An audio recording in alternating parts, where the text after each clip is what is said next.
बहुत बहुत स्वागत है आपका। मैं आपके साथ गजानन वाडकर हिंदी विभाग। आज छायावादी कवि की प्रगतिवादी कविता तोड़ती पत्थर, इस कविता पर आज हम चर्चा करेंगे। प्रगतिवादी कविता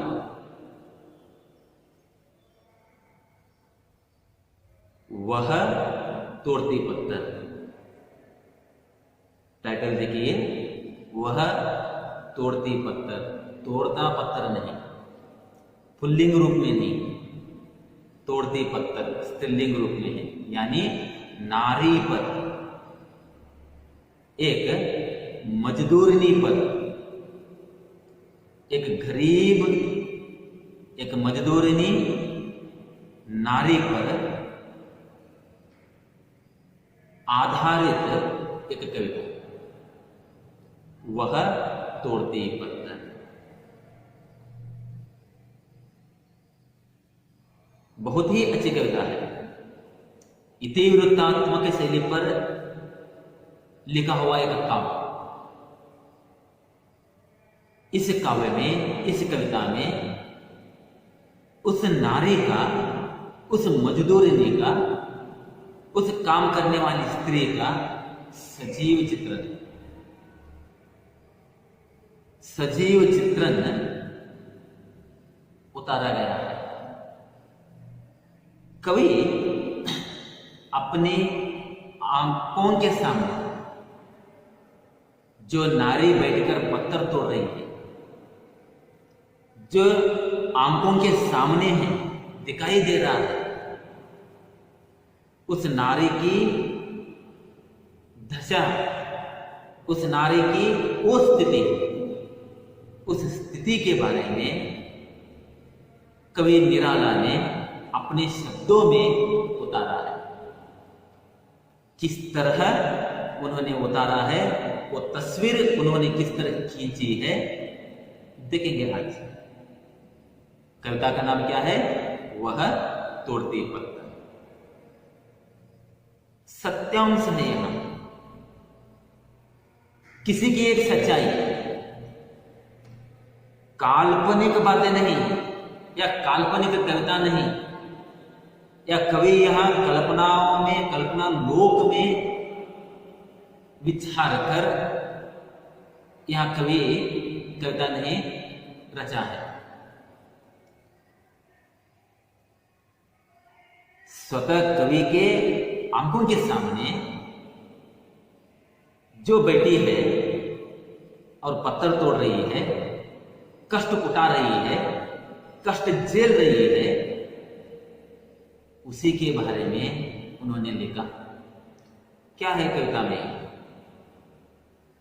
वह तोड़ती पत्थर। मैं पढ़ता हूं, देखिए, स्क्रीन पर आप देख सकते हैं। देखिए, वह तोड़ती पत्थर, देखा मैंने इलाहाबाद के पथ पर वह तोड़ती पत्थर। आगे कवि लिखते हैं, कोई न छायादार पेड़, कोई न छायादार पेड़, वह जिसके तले बैठी हुई स्वीकार। श्यामतन भर बंधा यौवन, नत नयन प्रिय कर्म रतमन। कवि क्या कहते हैं यहां? कोई न छायादार पेड़, वह जिसके तले बैठी हुई स्वीकार। श्यामतन पर बंधा यौवन, नतनयन प्रिय कर्म रतमन। गुरु हथौड़ा करती बार बार पढ़ा, सामने तरु मालिका अट्टालिका प्राका। चढ़ रही थी धूप गर्मियों के दिन, चढ़ रही थी धूप गर्मियों के दिन, दिवा का तमतमाता रूप, दिवा का तमतमाता रूप। उठी झुलसाती हुई लू, उठी झुलसाती हुई लू, रुई जो जलती हुई भूख। कवि देखिए किस तरह लिखता है, उठी झुलसाती हुई लू, रुई ज्यों जलती हुई भू, गर्द छिनगी छा गई प्रायः हुई दोपहर, वह तोड़ती पत्थर। प्रायः हुई दोपहर, वह तोड़ती पत्थर। देख दे देखा मुझे तो एक बार, देख दे देखा तो मुझे एक बार, उस भवन की ओर देखा छिन्नता। देख दे देखा मुझे तो एक बार, उस भवन की ओर देखा छिन्नता। देख कर कोई नहीं देखा मुझे उस दृष्टि से, देख कर कोई नहीं देखा मुझे उस दृष्टि से, जो मार खा रोई नहीं, जो मार खा रोई नहीं। सजा सजा सहज सितार, सजा सहज सितार, सुनी मैंने वह नहीं ज्योति सुनी झनकार। सुनी मैंने वह नहीं ज्योति सुनी झनकार। एक क्षण के बाद वह कांपी सुधर, एक क्षण के बाद वह कांपी वह सुधर। ढोलक माथे से गिरे सीकर, ढोलक माथे से गिरे सीकर, लीन होते कर्म में, लीन होते कर्म में। फिर ज्यों कहा, फिर ज्यों कहा मैं तोड़ती पत्थर। कितने कम शब्दों में एक मजदूरनी का चित्रण यहां कवि ने दिया है। ये कोई काल्पनिक नहीं, फिर से मैं कह रहा हूं, कोई काल्पनिक नहीं। कवि एक शहर में, शहर का नाम क्या है? इलाहाबाद। इलाहाबाद के पथ के किनारे एक पत्थर तोड़ने वाली स्त्री को कवि ने देखा। उस स्त्री को देखते हुए कवि कविता लिखता है और कवि कहता है, हमारे सामने पेश करता है। क्या कहता है कवि? वह तोड़ती पत्थर, वह तोड़ती पत्थर। देखा उसे मैंने, देखा उसे मैंने इलाहाबाद के पथ पर, इलाहाबाद के पथ पर रास्ते के एक किनारे मैंने उसे देखा। किसे देखा कवि ने? एक स्त्री को देखा। और वो स्त्री देखने में कैसी है? क्या कर रही है? कहां बैठी है? उसकी स्थिति क्या है? वातावरण कैसा है? संदर्भ क्या है? कवि लिखता है, आगे लिखता है कवि, कोई न छायादार पेड़। वो स्त्री जहां बैठी है, जहां बैठकर काम कर रही है, कौन सा काम? पत्थर तोड़ने का काम। कौन पत्थर तोड़ रही है? पुरुष नहीं, गौर कीजिए, पुरुष नहीं, स्त्री। औरत भी नहीं, एक स्त्री। यानी यहां आप उम्र वाली या बूढ़ी औरत भी न समझे। यहां कवि कहता है, कोई न छायादार पेड़, वह जिसके तले नीचे, उसके नीचे, किसके नीचे? उस पेड़ के नीचे जिस पेड़ में पत्ते नहीं, जिस पेड़ से छांव नहीं, जिस पेड़ से छाया नहीं। इसलिए कवि इस शब्द का प्रयोग कर रहा है। क्या कर रहा है? कोई न छायादार पेड़, वह जिसके तले बैठी हुई स्वीकार, उसके नीचे, उस पेड़ के नीचे, किस पेड़ के नीचे? फिर से मैं कह रहा हूं, किस पेड़ के नीचे? जिस पेड़ से छांव नहीं हो, छांव नहीं है वहां। अक्सर पेड़ की छाया होती है, छांव होती है, लेकिन यहां नहीं है। नसीब देखो उसका, किस्मत देखो, देखिए उसकी कैसी किस्मत है। पेड़ है लेकिन छाया नहीं। छतरी की तो दूर की बात है, वो क्यों, वो बाद में मैं बताऊंगा। लेकिन अब ये समझिए, कोई न छायादार पेड़, वह जिसके तले बैठी हुई स्वीकार है। ಚಾವ್ नहीं, ಛಾಯ नहीं, ಥಂಡಕ नहीं, ನೆರಳು ಅನ್ನೋದು ಇಲ್ಲವೇ ಇಲ್ಲ, ಆದರೂ ಅವಳಿಗೆ ಅದೇ ಸ್ವೀಕಾರ. ನೆರಳು ಕೊಡುವಂತ ಆ ಮರ ಇಲ್ಲ, ಆದರೂ ಅಲ್ಲಿ ಕುಳಿತುಕೊಂಡು ಕೆಲಸ ಮಾಡುವುದು ಅವಳಿಗೆ ಸ್ವೀಕಾರ. ಬೇಡ ಅಂದಿಲ್ಲ, उसने ना नहीं कहा, उसे स्वीकार है, मंजूर है, उसको वो काम भी मंजूर है, वो जगह भी मंजूर है. कवि इसलिए कहता है वह जिसके तले बैठी हुई स्वीकार देखने में कैसी है? श्याम तन. उसका तन यानी बदन, शरीर, उसका रंग, शरीर का रंग सांवला है. ಈ ಕಡೆ ಕಪ್ಪನೂ ಅಲ್ಲ, ಈ ಕಡೆ ಕೆಂಪನೂ ಅಲ್ಲ, ಸಾವಲ. ಹೌದಾ? ಶ್ಯಾಮದ. ಕೃಷ್ಣನ ರಂಗ ನೋಡಿದ್ರಲ್ಲ, ಕೃಷ್ಣನ ಬಣ್ಣ, ಕೃಷ್ಣನ ಮೈ ಬಣ್ಣ ಆ ತರ. देखने में वो स्त्री, वो नारी कैसी है? श्यामतन बरबंदा यौवन. एक और शब्द कवि यहां जानबूझकर इस शब्द का प्रयोग कर रहे हैं. श्याम तन है, सांवला शरीर है, और भरबंदा यौवन, जवान है. इस शब्द पर गौर कीजिए, लक्ष्य दीजिए. ಕವಿ ಇಲ್ಲಿ ಬೇಕಂತನ ಒಂದು ಶಬ್ದದ ಪ್ರಯೋಗವನ್ನು ಮಾಡಿದೆ. ಏನಂತ? ಯೌವನಿ, ತುಂಬ ಯೌವನಿ ಅವಳು. ಯಾರು? ಒಂದು ರಸ್ತೆಯ ಬದಿ ಮೇಲೆ ಕುಳಿತುಕೊಂಡು ಕೆಲಸ ಮಾಡುವವಳು. ಎಂತ ಕೆಲಸ? ಕಲ್ಲು ಒಡೆಯುವ ಕೆಲಸ ಮಾಡುವವಳು. ಯಾರು? ಮುದುಕಿಯಲ್ಲ, ಅಥವಾ ಬಾಲೆ ಅಲ್ಲ, ಚಿಕ್ಕ ಹುಡುಗಿಯಲ್ಲ, ಹರೆಯದ ಹೆಂಗಸು, ಹದಿಹರೆಯದ ಹೆಂಗಸು, ಯೌವನಿ, ಜವಾನ. श्यामतन बरबंदा यौवन. कवि क्यों कह रहा है? इस तरह के शब्दों का प्रयोग कवि क्यों कर रहा है यहाँ? क्योंकि दिखाना चाहता है, देखो भारत में, जिस भारत में हम नारी को भारतीय नारी की दर्जा, भारतीय नारी की दर्जा बहुत ऊपर है. भारतीय नारी की छवि बहुत ही अत्यंत पवित्र और ऊपर है ना? उसकी छवि अलग है, उसका स्थान अलग है.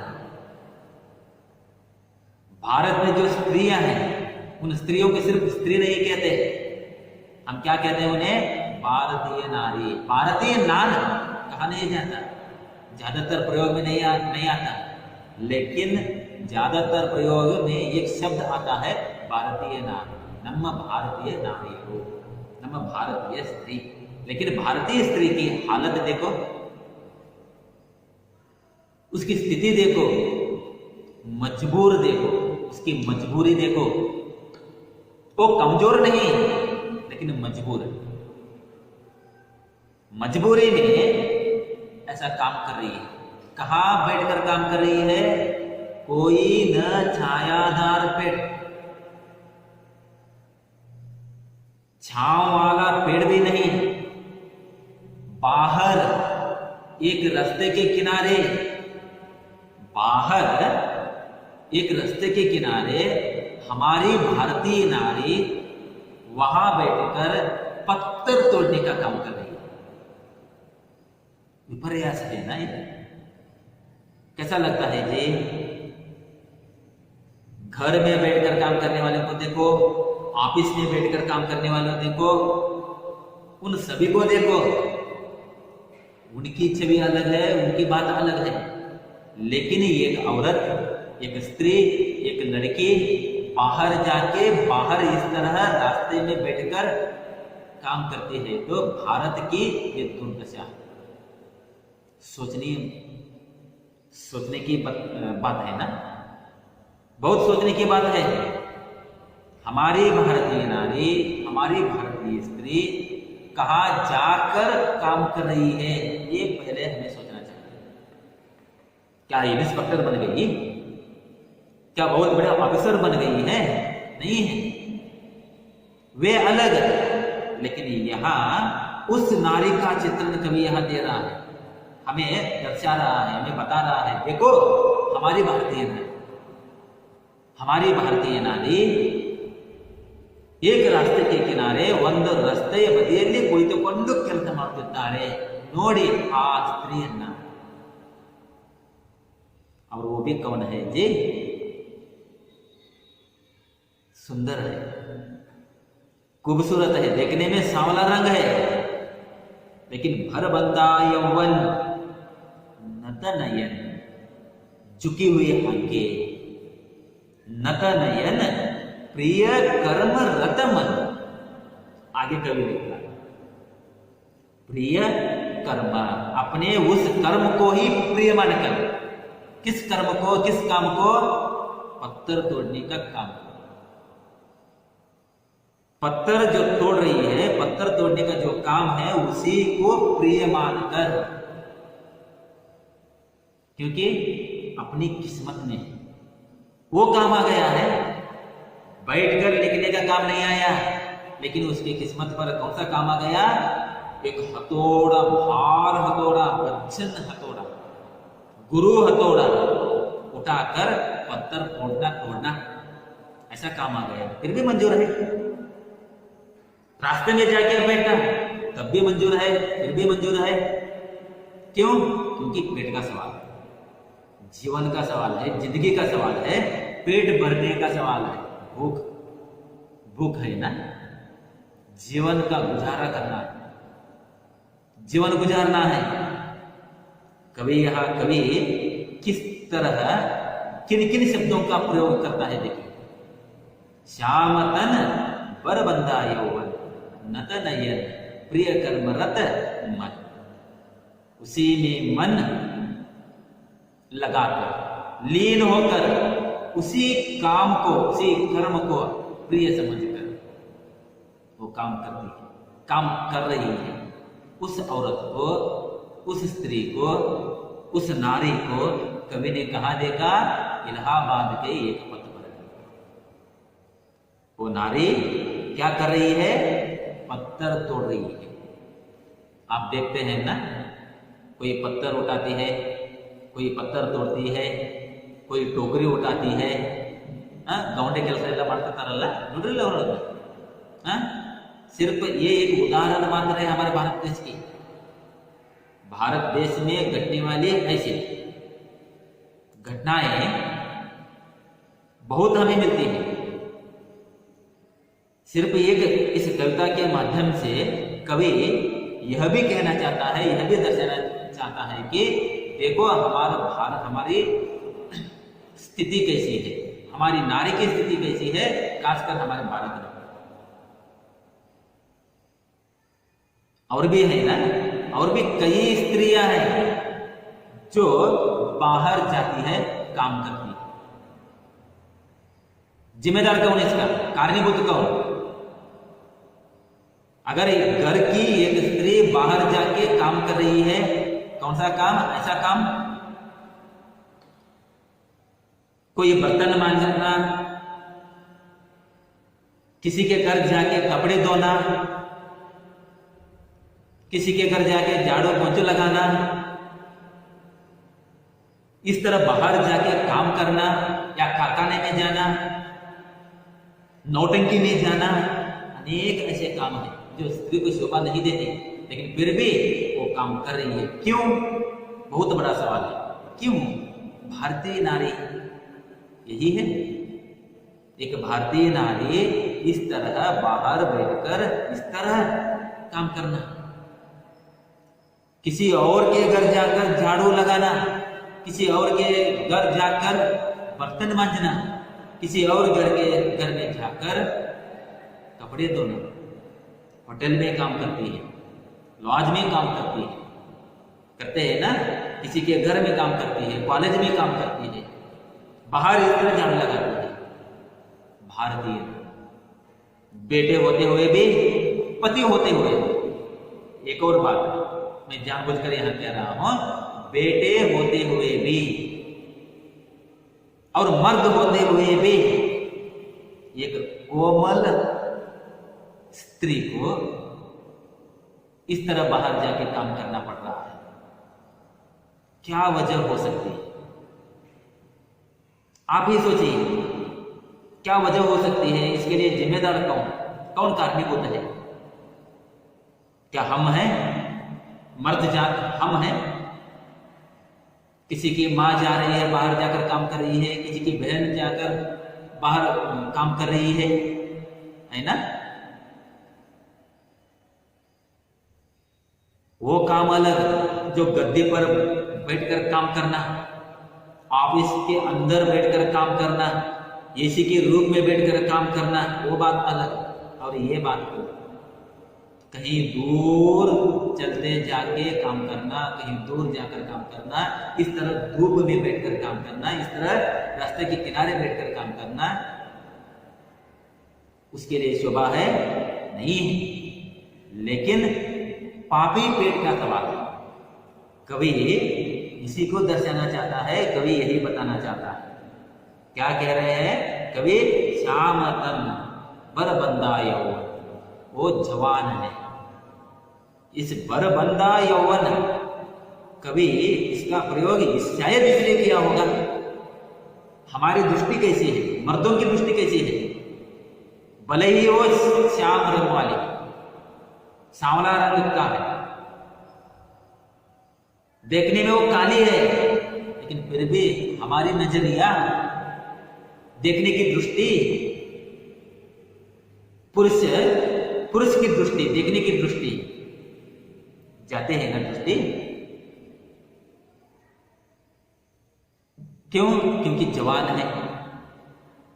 है ना? आगे मैं कुछ नहीं कहता, समझने की बात है। कवि यहां कह रहा है श्याम तन बर बंदा यौवन न तनयन, फिर भी चिंता नहीं है, किसी की फिक्र नहीं है, कोई मुझे देख रहा है, कोई घूर रहा है, वो नहीं सोच रही है। अपने ही उस काम को प्रिय समझकर, आंखें झुकाकर, उसमें उस काम में लीन होकर वो काम कर रही है, पत्थर तोड़ रही है।